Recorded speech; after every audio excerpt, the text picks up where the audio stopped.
जमीन खरीदते वक्त आपको अपनी दो आंखों की बजाय चार दिमाग, मैं हमेशा बोलती हूँ दिमाग के सारे लोग ढक्कन खोल आजकल के क्या करो। है कि मैं एक ही बार बात पे जिद कर रहा हूँ और आपको बता रहा हूँ कि हमेशा जमीन को डेवलपमेंट्स और लोकेशन देख के ही जमीन लेनी चाहिए। मतलब क्या फार्म हाउस है, अगर आपने गेट बना दिया और उसके दोनों तरफ से आप इधर से भी घुस जाओ इधर से भी घुस जाओ तो क्या कम्युनिटी है?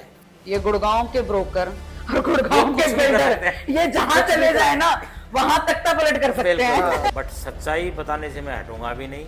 आपको इलीगल काम करना है तो फिर तो आप किसी भी कच्ची कॉलोनी में कुछ भी ले लीजिए। हाँ, क्योंकि और जिस दिन पीला पंजा आएगा ना उस दिन आपका कलेजा मुंह में आ जाएगा। पीला पंजा मैडम दूसरों के घर पे ही अच्छा दिखता है, जिस दिन आपके घर पे आता है ना उस दिन समझ में आता है कि मेरे से क्या गलती हो गई। मतलब 1 एकड़ का फार्म हाउस है तो ले, नहीं तो ना ले। तो हिबानामा का मतलब है डोनेशन करना उस रास्ते को सरकार के पास। मेरे land is a game of patience. पहला इन्वेस्टर है, बिगिनर है, उसको सबसे पहले छोटे से प्लॉट में या फ्लैट में इन्वेस्टमेंट करना। लैंड में जिसके पास पेशेंस नहीं है तो ये सोच के आता है कि मैं 2 साल में 3 साल में डबल कर लूंगा, तो नहीं करेंगे। हम उनके किले बेच बेच के गाड़ियां खरीद रहे हैं, कभी कुछ आ रहा है कभी कुछ आ रहा है। हमारे बच्चे बेचेंगे क्या ये अपार्टमेंट? बिल्डर को तो वो 5000 फ्लोर बनाने की भी अप्रूवल दे देती है, हमें 3 फ्लोर से ऊपर नहीं जाने दे रहे। जमीन एक प्रॉफिट भी है और एक ट्रैप भी है। एंड सर एक बात बताइए, जैसे अभी आपने वैसे तो बहुत सारी चीजें क्लियर करी दी हैं, but still I just want to ask कि जैसे जमीन के ऊपर जो कब्जा हो जाता है नो, कब्जा बहुत देखने को मिलता है, डिस्प्यूट्स हो जाते हैं। मान लो अगर किसी ने परचेज कर लिया और बाद में उसको पता लगता है कि जी कब्जा है या डिस्प्यूट है या एक भाई उछल रहा है, कैसे है, तो उस केस में क्या करें? स्टेप बैक ले ले या उसकी फाइट कर सकते हैं कि क्या? देखो, जिस लैंड के ऊपर कब्जा है या कोई डिस्प्यूट है, कोई केस है या आपस में भाइयों का तनाजा है, उस लैंड में आपको जाना नहीं चाहिए।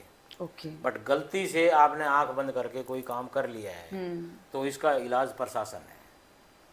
आप न्यायालय में जाइए, आप प्रशासन का सहारा लीजिए, कब्जे को तो वहां से छुड़वा सकते हैं। या उन भाइयों के डिस्प्यूट को बैठ के समझवाइए, किसी तरीके से कुछ भी करके अपने टाइटल को क्लियर करवाइए। समझ गए।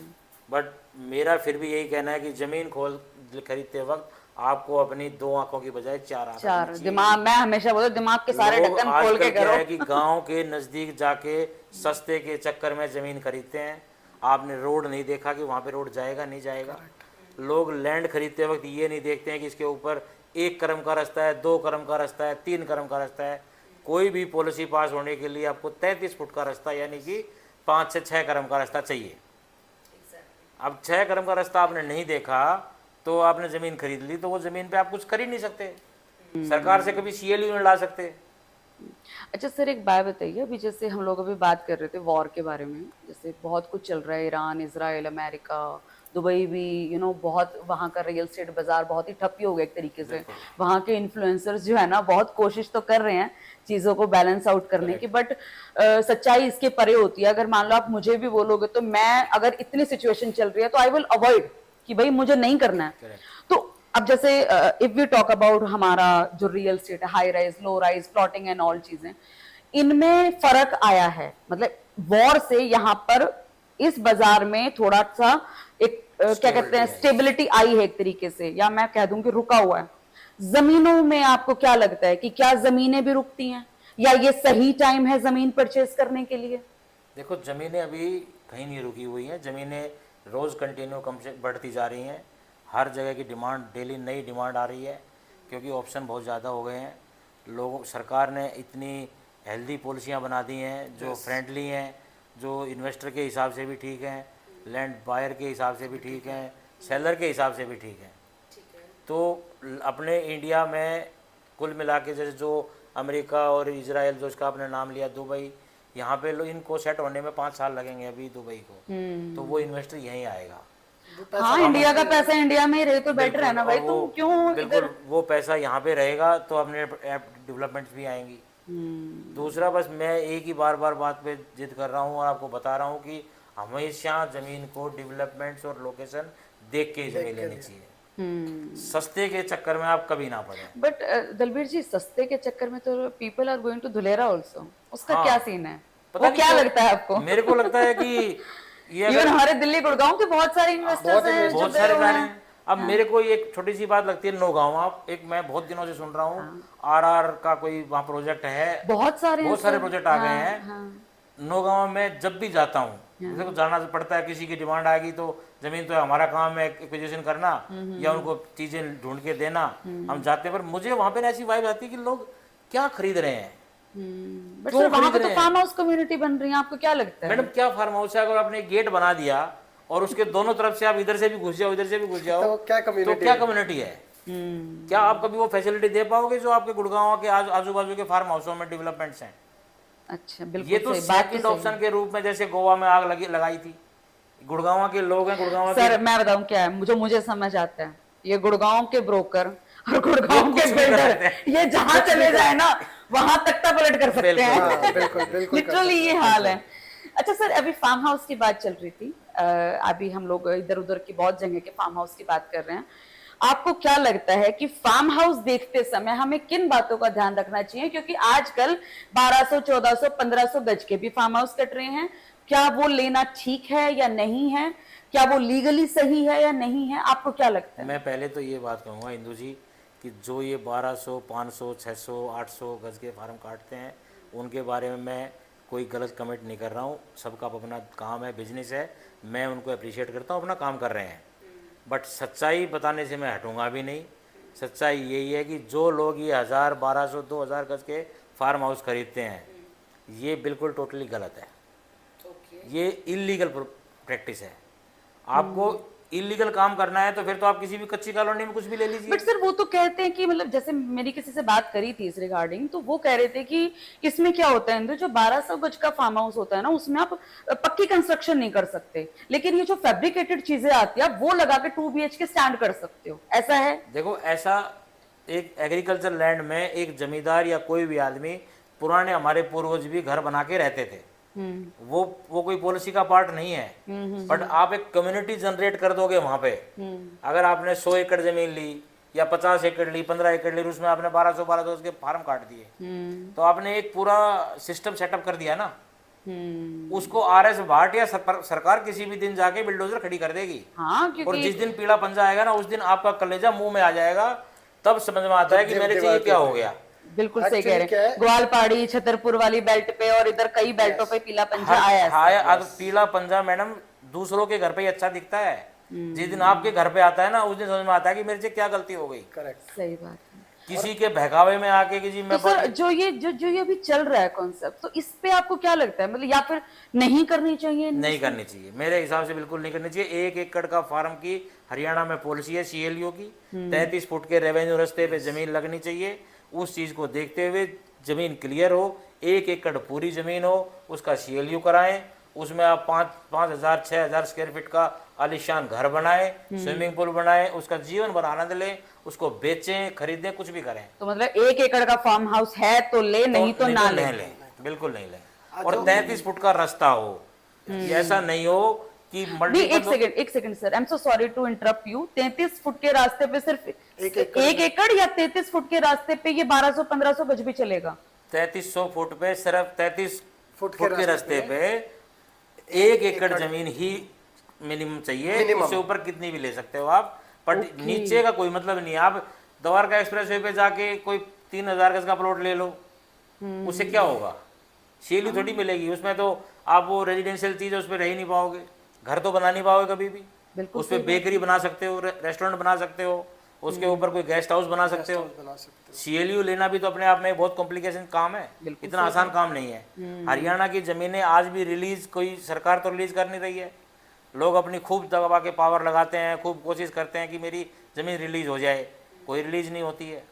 एक भी केस होएगा तो पूरा हरियाणा में गदर मच जाएगा कि मेरी भी रिलीज करो जी, मेरी भी रिलीज करो। तो 1200 गज वाले, 2400 गज वाले ट्रैप में बिल्कुल ना जाएं। आपको ज़मीन लेनी है, 1 एकड़ से कम ज़मीन ना लें। और दूसरा, स्कीम के कटे हुए रास्ते कभी मान्य नहीं होते। आपने 10 एकड़ ज़मीन ली, उसमें आपने 33 फुट का एक रोड बना दिया और उसके लेफ्ट एंड राइट प्लॉट काट दिए, यही हो रहा है। वो रास्ता कभी भी अप्रूव्ड नहीं माना जाता। आपको सरकार को डोनेट करते हैं, जिसको हिंदी में एक वर्ड है हिबानामा। जब हिबानामा का मतलब है डोनेशन करना उस रास्ते को सरकार के पास, ये बहुत पेचीदा काम है, 2-2 साल लग जाते हैं इस काम के लिए। समझ गई। आपने सिर्फ क्या किया कि पाम ट्री लगाए, पेड़ लगाए, दीवार करी प्रीकास्ट की, 4 लाइटें लगाई, 2 झूमर लगाए, गेट के बड़ा सा गेट बनाया, बोला आ जाओ जी हम कम्युनिटी बना रहे हैं। हाँ यही हो रहा है वो सर। तो बेच के निकल जाएंगे, पर आपकी हार्ड कोर मनी जो आपने बहुत मेहनत और पसीना करके कमाई है वो वहां पे जाके अटक जाएगी। आप उसको बेचते वक्त भी आपको परेशानी रहेगी। तो सर ये तो फिर बहुत बड़ा सबक उन लोगों के लिए है ना जो फार्म हाउस में भी सस्ता चाहते हैं, जमीन में भी सस्ता चाहते हैं, वही सस्ता रहो, हाँ, बार बार महंगा रहो, एक बार यही होता है। बिल्कुल आप सस्ते और के की चक्कर रजिस्ट्री में देखना, वो फार्म हाउस की रजिस्ट्री नहीं है, वो उस प्लॉट या एक हिस्से की Agriculture रजिस्ट्री registry है वो। एग्रीकल्चरल की रजिस्ट्री है। पर्टिकुलर नंबर नहीं होगा जो वो स्मार्ट कभी भी। बायर होगा ना, वो पहले देखेगा कि मेरे फार्म हाउस की सीएलयू के ये लैंड का लीगल स्टेटस फार्म हाउस कहाँ पे रिफ्लेक्ट कर रहा है। जो स्मार्ट बायर होगा, जो स्मार्ट इन्वेस्टर होगा, वो ये चीज चेक करेगा। जो सस्ता लेंगे ना, उन्होंने एक 1200 गज का प्लॉट छोटा सा टुकड़ा ले लिया है, वो उसको एक बड़ी जमीन का हिस्सा मान लो या एक छोटा सा तो प्लॉट। फिर तो ईशांत आपकी बातों से मुझे एक बात समझ आई, या तो फिर आपकी जो 1200-1500 गज है कम्युनिटी में ना ही लो, फिर मत लो। इंडिविजुअल लो, मेरी तो ये सलाह नहीं है कि इंडिविजुअली लो। Yes। इंडिविजुअल लो, क्योंकि अगर आप बीच में कोई टुकड़ा लेकर बैठे तो वो बिकेगा कैसे? नहीं बिकेगा, नहीं बिकेगा। बिकेगा ही नहीं। उसके लिए कोई खरीदार आएगा नहीं। और अगर बाई चांस किसी के फिर उसको रास्ता चाहिए। रास्ता चाहिए, बहकावे पटावे से आ भी गया तो क्या सारे लोग थोड़ी बेच पाएंगे? पैसा थोड़ी कमा पाओगे आप। आपने सेकंड होम के लिए एक चीज जगह ले ली है, ठीक है, आप वहाँ पे कितने दिन तक रहोगे? फार्म हाउस का चाव एक बार हमारे जैसे लोगों के लिए जो इतने इस जगह पे रहते हैं, इतने पोस्ट एरिया में रहते हैं, ये 1 दिन या 2 दिन ही अच्छा लगता है। यस। हाँ ये तो फैक्ट फार्म हाउस पे आप 3 हमारी 4 इतनी 3 या 4 दिन टफ गुजार के लाइफ होती है, दिखाओ। इतना बिजी होते हैं हम लोग, इतना नहीं जा पाते करेक्ट, हैं। हम रह नहीं पाते हैं, हमारे को चौथे अपने दिन काम हमें में ऑफिस याद आ जाता है ना। बिल्कुल सही बात कह रहे हैं। अच्छा ईशांत, ये सर ने तो बताया, आप अपनी तरफ से मुझे ये बताओ कि आपने जितने एक्सपीरियंस से भी करा है, आपकी तरफ से आपने क्या अब तक सीखा कि भाई इंदु ये चीज, इस चीज को जरूर ध्यान में रखना चाहिए? मतलब ऐसी कौन सी और चीज, जैसे आप तो यंग जनरेशन है एक तरीके से, आप क्या कहना चाहते हैं लोगों को कि किन चीजों का ध्यान रखें? तो जब मैंने ये लैंड का पोर्टफोलियो स्टार्ट करा, मैं वो व्हाट्सएप यूनिवर्सिटी वाला ही बच्चा था। अच्छा। मैंने गालियां खाई और ब्रूटली गालियां खाई हैं फादर साहब से और भैया से। हाँ। उन्होंने कहा पैसा तो आ जाएगा, लेकिन जो इज्जत आप खो रहे हो ना, वो वापस नहीं आएगी। तो उसकी वजह से अब हम कोई भी काम करते हैं तो सबसे एज एन आप चैनल पार्टनर मान लो या ब्रोकर मान लो या लैंड एग्रीगेटर मान लो, सबसे पहला काम होता है खुद मौके पे जाना और लैंड का सर्वे करना। सेकंड इज खुद ही डिपार्टमेंट्स में जाना और लैंड का सारी प्री रेक्विजिट्स जो हमें हमारे इन्वेस्टर के लिए चाहिए वो पूरी फुलफिल करना। अगर वो ये चीज़ मैंने सबसे पहले और सबसे इम्पोर्टेंट जो मैंने सीखी है वो ये है, और यही सबसे ज़्यादा इतनी बेनिफिशियल होती है, क्योंकि अगर मैं किसी इन्वेस्टर को पिच कर रहा हूँ एंड मेरे इन्वेस्टर के पास काउंटर क्वेश्चंस हैं और मेरे पास उस चीज़ का आंसर नहीं है, तो मतलब I am not the right person to sell that piece of land. बिल्कुल सही बात। अगर मेरे पास वो सर्वे के डायरेक्ट रिपोर्ट्स है, सारे आंसर्स है, तो मेरे इन्वेस्टर को भी मेरे अंदर एक कॉन्फिडेंस आएगा कि हाँ ये इसको सारी नॉलेज है, ये मौके पे भी गया है, and I should have those answers on my tips. ऐसा नहीं है कि सर मैं चेक करके बताऊं। अगर लैंड लेनी हो ना तो मुझसे बात कर लेना, हम मिलके करेंगे। अच्छा ईशांत, एक बात और बताओ, अभी जनरली क्या है ना कि प्लॉटिंग का हम लोग बहुत देखते हैं, एंड प्लॉटिंग में भी, प्लॉट में आप प्लॉट्स भी करते हैं या कैसे, या बिल्डर को ही लैंड दिलवाते हैं? मेजोरिटी लैंड पैचेस का ही करते हैं। प्लॉटिंग्स की हम खुद कभी इन्वेस्टमेंट कर ली तो कर ली। अच्छा। अगर कोई छोटे टिकट साइज में इन्वेस्टमेंट, अब हर बार तो ऐसा नहीं होता ना, आपके पास करोड़ों रुपए पड़े हैं कि भाई सारी जमीनें तो आप खुद नहीं ले सकते ना। जैसे ही सारा गुड़गांव आप खुद नहीं बेच सकते, वैसे ही सारी जमीनें हम खुद भी नहीं ले सकते। बिल्कुल सही तो बात। प्लॉटिंग में तो अपनी पर्सनल इन्वेस्टमेंट तो जी बिल्कुल करते हैं, लेकिन ट्रेडिंग इतनी कुछ खास नहीं करते। अच्छा, तो ईशान जनरली अगर एक नॉर्मल इन्वेस्टर है, कोई किसी के पास कहीं से कुछ आया है and he want to invest in land, तो कितना बजट होना चाहिए एक इंसान का कि भाई लॉन्ग टर्म में वो लैंड में बेनिफिट ले सके आगे, एंड कितना पेशेंस चाहिए, कितने साल का आपके हिसाब से? It's a very wide broad question. कुछ एरियाज है जहाँ पे 50 लाख रुपए में भी जमीन आ जाती है, कुछ एरियाज है जहाँ 16 करोड़ रुपए एकड़ भी नहीं आ रहा है। तो मेरा ओपिनियन, पॉकेट ओनली ना, पॉकेट ओनली, मेरे एक्सपर्टीज में आप कोई 30-50 लाख 1 करोड़ 2 करोड़ में है तो लैंड में मत घुसो आप। ओके। क्योंकि आपके पास वो पेशेंस नहीं होगी, आपका वो हार्ड अर्न्ड मनी है, आप चाहते हो कि मुझे उस पे वो इंटरेस्ट थोड़ा जल्दी मिल जाए या मुझे रेंटल इनकम आ जाए। लैंड वाला भैया ने एक बहुत अच्छा पॉइंट बोला था, land is a game of patience. Patience. मेरे पास अगर मान लो मैं सैलरीड हूँ, मेरे पास 1 करोड़ रुपए होगा ना, मेरे पास वो धैर्य नहीं होगा कि मैं वेट कर लूँ मेरी धरती कब बढ़ेगी। एग्जैक्टली। तो अगर आपके पास 1 करोड़ 2 करोड़ 2.5 करोड़ भी, आप मत घुसो इस चीज में, आप कोई छोटा प्लॉट ले लो 100 गज का 100 इससे ज्यादा मत करो। ये बड़ी सही बात बोली आपने, क्योंकि बहुत सारे लोग ऐसे होते हैं कि 2 करोड़ 2.5 करोड़ 3 करोड़ में दिलवा दो इंदु जी, कि कहीं 3 साल पे में एकड़ दिलवा दो। 3 साल हो गए डबल नहीं हुए, नहीं होगा जी। आपने पहले तो रिसर्च नहीं करी। दूसरा, सेक्टर के प्लॉट हो सकता है क्योंकि सेक्टर में डेवलपमेंट हो गई है, घर बन गए हैं, इसलिए आपको वो अप्रिसिएशन मिल रही है। And sector, not every sector, of course multiple factors involve होते हैं कि आसपास क्या डेवलपमेंट्स हैं, एंड बाकी सारे फैक्टर्स भी इन्वॉल्व होते हैं। बट हाँ, मेरे ओपिनियन में 10 करोड़ रुपए से नीचे प्लस पेशेंस अगर है, पेशेंस को आप पैसा ही गिन लो जी, अगर है तो ही गाना, वरना मत आना। वैसे तो देखो, इन्वेस्टर को स्टार्ट करना चाहिए, कोई भी अगर पहला इन्वेस्टर है, बिगनर है, उसको सबसे पहले छोटे से प्लॉट में या फ्लैट में इन्वेस्टमेंट करनी चाहिए। प्लॉट के रेट भी थोड़े ठीक ठाक मुझे प्लॉट अच्छे लगते हैं सर, प्लॉट अच्छे लगते हैं। मैं प्लॉट नहीं ये सजेस्ट करती। प्लॉट भी तो धरती है ना। हाँ बिल्कुल। 2020, 21, 22 में जो फ्लैट्स के साथ हुआ है, आपने जो रेट पे लिए थे, आज वो किस रेट पे अभी भी खड़े हैं? ऐसे ही हो रहा है सर। ऐसे ही हो रहा है। तो धीरे धीरे चीजें चल रही हैं, तो फिर वो फ्लैट में जाए, जिसको रेंटल इनकम भी आ जाए, वो बेचारा पेशेंस भी रख सके। लैंड में जिसके पास पेशेंस नहीं है, जो ये सोच के आता है कि मैं 2 साल में 3 साल में डबल कर लूंगा, ट्रिपल नहीं करेगा। ये तो किस्मत कम से कम भी आपको 5 से 10 ये बहुत साल बड़ी का बात टाइम बोली चाहिए। इन्होंने, लैंड किस्मत से मिलती है, जमीन किस्मत की होती है किस्मत सर। की होती है, अब आप देख लो ना, अभी जैसे हमारी एज में हम लोग देख रहे हैं, दिलबीर जी, ईशांत, हमारे बाप दादा जमीन कमा गए। करेक्ट, बिल्कुल सही बात। आप समझ रहे हो, हम उनके किले बेच बेच के गाड़ियां खरीद रहे हैं, कभी कुछ आ रहा है कभी कुछ आ रहा है। हमारे बच्चे बेचेंगे क्या ये अपार्टमेंट या ये प्लॉट? कितने? यही बात। आप समझो ना, ये बहुत गहराई की चीज है, बहुत बड़ी बात बट आजकल समझ नहीं आता, और जमीन घटती जा रही है, और इसीलिए जमीन के दाम बढ़ेंगे, क्योंकि जिस चीज की शॉर्टी है वही होगी। बिल्कुल, मैं हमेशा बोलती हूँ सर, डिमांड एंड सप्लाई का रूल है। एग्जैक्टली, क्योंकि अगर आप एक अपार्टमेंट लेते हो तो अपार्टमेंट ये फ्लोर नहीं तो दूसरा, दूसरा नहीं तो तीसरा, तीसरा नहीं तो चौथा, बट जमीन का वो टुकड़ा आप कभी नहीं ले सकते हो। वही तभी तो कहते हैं goal should always be square yards and not Gucci and Versace. Exactly. तो गोल वही होना चाहिए। लाइफ में तरक्की तभी होगी। अच्छा सर, एक लास्ट सवाल मेरा, अभी आज हम बात कर रहे हैं ऑलमोस्ट 3 अप्रैल को। अभी आज सुबह मैं इंस्टाग्राम स्क्रॉल कर रही थी तो मुझे एक न्यूज दिखाई दी, 4th फ्लोर वाली, 4थे फ्लोर पर दोबारा से सरकार की तरफ से कुछ टेम्परेरी रोक लगी है, तो उसके बारे में आप क्या कहना चाहते हैं? क्या है एग्जैक्टली वो ये चीज? तलवार मैडम बहुत दिनों से लटकी हुई है, और ये पंचकुला से ये कहानी स्टार्ट हुई थी, और होते होते ये हमारे ऊपर आके खड़ी हो गई है। और आज के दिन गुड़गांव में जो आप लैंड के बारे में हम जो बात कर रहे हैं कि लैंड क्यों अप्रिशिएट कर रही है, क्यों भाग रही है, इसकी वजह सिर्फ ये 4 फ्लोर ना बना पाने की वजह से जो छोटे इन्वेस्टर्स हैं, जो एक प्लॉट लेके 4 फ्लोर बनाते थे, जिसमें उनकी वाइबिलिटी ठीक आती थी, वो ठीक पैसा कमा रहे थे, अब वो काम बंद हो गया है।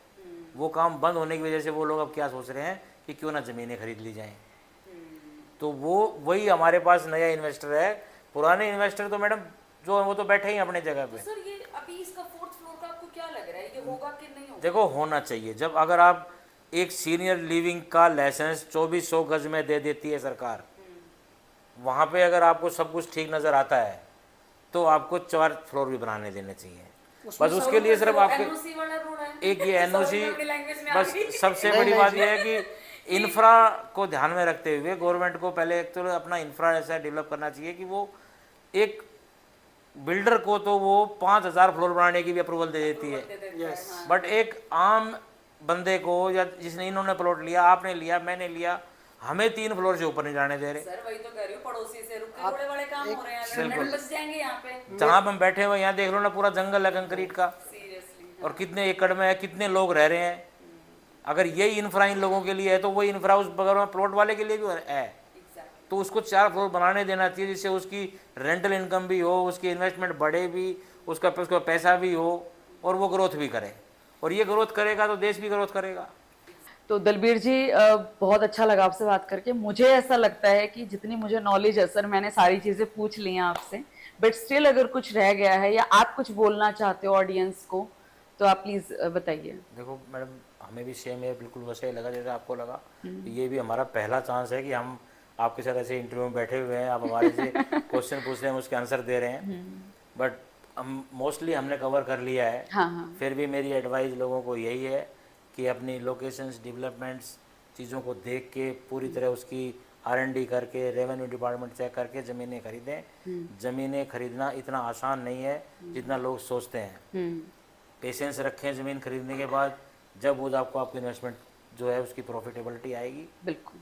तो मेरी तरफ से तो यही है लोगों को कि बड़ा ज़मीन को खरीदते वक्त पूरी तरह होशियार रहें, 4 आँखों का काम करें, अपनी जो आँखें नहीं दिखाई देती अंदर की वो भी खोल के ज़मीन खरीदें बस। बिल्कुल सही बात है। ईशांत, आप कुछ कहना चाहते हैं? मेरा भी सेम सेंटीमेंट है, but for a younger generation जो लैंड में इन्वेस्ट करना चाहते हैं, जमीन एक प्रॉफिट भी है और एक ट्रैप भी है। तो अपनी रिसर्च एंड डेवलपमेंट पे भी उतना ही इन्वेस्ट करें जितना आप ज़मीन में इन्वेस्ट करना चाहते हैं। अगर सही लोकेशन को आपने आइडेंटिफाई कर लिया, आसपास की प्रपोज्ड डेवलपमेंट्स या गवर्नमेंट की प्लान्ड डेवलपमेंट्स को देखते हुए, तो वो आपके लिए प्रॉफिट है। अगर आपने अपने फैमिली के ब्रोकर से ही बात कर ली कि आओ वो भैया जी ने दिलवा दी है और रजिस्ट्री हो जाएगी, तो that is definitely a trap. आपने लिए 10 करोड़ की जमीन, 2 करोड़ रुपए तो वो आराम से खा गया मार्जिन, और अब आप बैठे रहो। आपने मेरे को Please एक be बार एक cautious. बात बताई थी ईशांत कि आपकी जमीन घूम फिर के आपके पास आ गई थी 30-35 लाख रुपए ज्यादा चढ़ के। वो क्या इंसिडेंट था? सो जनरली एक ट्रेंड क्या है, लैंड एग्रीगेशन की मैं अगर ऑडियंस बात करूं तो बहुत कम लोग इस पोर्टफोलियो को मैनेज करते हैं। तो एक बार इंसिडेंट ये हुआ कि हम जनरली अगर कोई प्रपोजल बनाते हैं अपने क्लाइंट के लिए, it is not on a WhatsApp message, तो एक प्रॉपर प्रपोजल डॉक्यूमेंट बनता है। अब उसकी पहचान क्या है, भी हम अपनी कंपनी का एक वाटरमार्क लगा देते हैं बॉटम एंड कहीं पे भी उस पे, ताकि वो आपका ही रहे। हमें पता लग जाए कि ये हमारा हमारी जमीन प्रपोजल है, किसने बनाया है, क्या इंटेंट था इस प्रपोजल के लिए, हम क्या पिच कर रहे थे। तो हमने किसी ब्रोकर को, उनकी रिक्वायरमेंट आई, ब्रोकर भाई है वो, हमने उनको दे दी, उन्होंने आगे किसी को दे दी, उन्होंने आगे किसी को दे दी। It was easy to copy paste and change the price. वो लास्ट में मेरे राइट वाली चेयर में ऐसे ही भैया बैठे थे, इनके पास आ गई, सर ये इनको दे रहे हैं। और हमारे टेबल पे सामने बैठे हुए थे। मैं कहा किसको दे रहे हैं? कह रहे वो आ रहे हैं। मैं कहा क्या नाम है? कह रहा दलबीर नांदल नाम है जी। ये बैठे बगल में छोरा, शहर में ढिंढोरा। आप कर क्या रहे हो? तो एक तो ये ट्रेंड है कि एक तो कमीशंस पे काम नहीं करते, लोगों को ग्रीड हो गया है कि भाई नहीं हम तो पर एकड़ करोड़ों कमा लेंगे। एक ही रात में करोड़पति अगर बन रहे होते ना तो पूरा गुड़गांव, पूरा देश करोड़पति। एग्जैक्टली। ऐसा नहीं होता, मेहनत लगती है, खून पसीना बहाना पड़ता है। सही बात है। एनीवेज, आई बिलीव कि हम लोगों ने सारे टॉपिक्स कवर करे हैं। अगर स्टिल आप चाहते हैं कुछ पूछना सर से, ईशांत से, तो आप कमेंट बॉक्स में अपने सवाल भी लिख सकते हैं। मैं पर्सनली सर को दोबारा इनवाइट कर लूंगी उन सवालों को लेकर। एंड अगर आप कोई जमीन देखना चाहते हैं, if you are a serious buyer, तो आप हमसे मुझसे बात कर सकते हैं। एंड वी आर फैमिली, हम आपको एक अच्छी जमीन भी ऑफर कर सकते हैं। Thank you so much. And comment box में जरूर बताइएगा कि आपको हमारी कॉन्वर्सेशन कैसी लगी। Thank you. Thank you.